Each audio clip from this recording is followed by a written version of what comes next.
Alright, this will be the elevator at Centennial Plaza here in Mesa.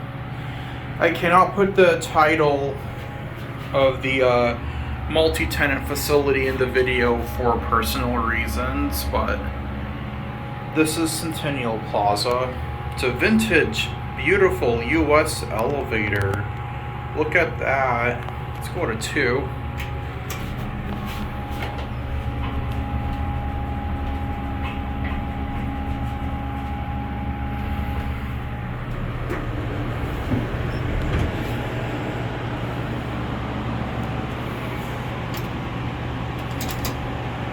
And 1 pushes automatically. Nobody called it. Yeah, it's kind of spacey in here, so I have the light on.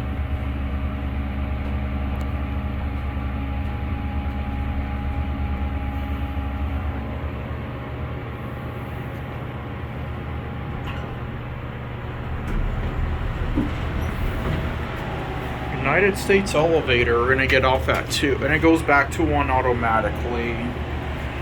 This is probably from the early 1970s, I would say. See, 1 pushes by itself. We're gonna get off here.